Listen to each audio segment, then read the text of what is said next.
And it's no coincidence that it was in Labaria, in Vlora, in 1912, that Ismail Chemal Bey Vlora defiantly raised a red double eagle flag here from that balcony, ending almost 400 years of Ottoman rule in this area of the Balkans.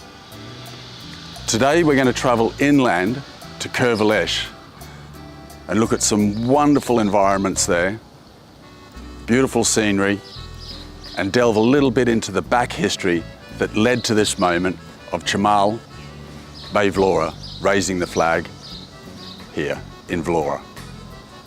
Let's go.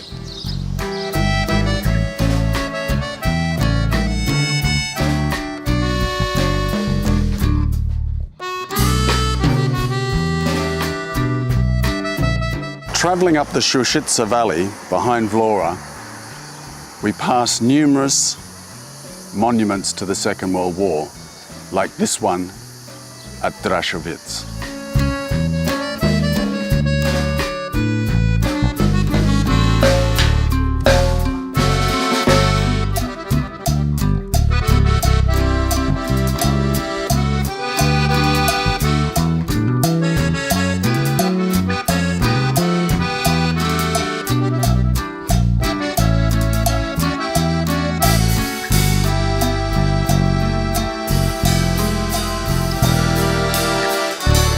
So I've stopped here by the roadside on the way up the Shushitsa Valley, and behind me, in those hills underneath the Kërvelesh, which is the plain on top of the mountains, is a very important village called Mesaplikut.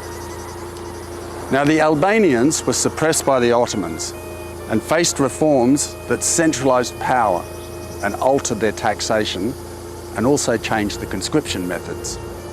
And in June 1947, a local man called Zenel Gjoleka was appointed leader of a meeting there in Mesaplikut. He urged the Albanians to unite regardless of their religious differences. And what I find fascinating about this call and this early awakening of nationalism in Albania to create their own state was that this call predates a poet called Pashko Vasa, who wrote a very important poem called O Albania, Poor Albania. And it was written in the late 1800s. And in this poem, the message was advocating for unity of the Albanians based on a shared ethnicity, as was the meeting here in Mesaplikut, 40 years before Pashko Vasa's poem was penned. So this is an important village in the whole of the bringing together of the people for independence of Albania. Let's move up the valley. During the 1800s, the Ottoman Empire was beginning to unravel. And from this demise, nation states began to form based on religious similarities. Greek Orthodox became Greek, Serb Orthodox became Serbian. However, the Albanians were an anomaly. And to the confusion of the international community, the Albanians wished to form a nation based upon their ethnic and cultural similarities.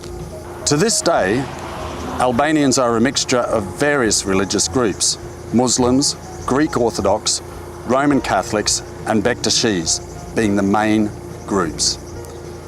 But these people of these faiths stress that the first religion of Albania is Albanianism, a sentiment that is echoed in Pashko Vasa's poem and also at the meeting here in Mesaplikut.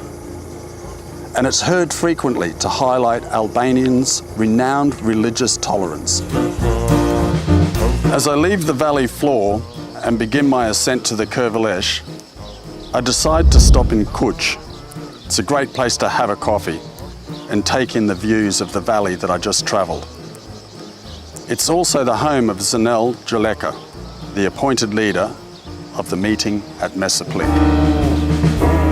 Zenel Gjoleka was born here in Kuch in 1805 to a family of carpenters and became a trusted soldier in a local Bey's personal army.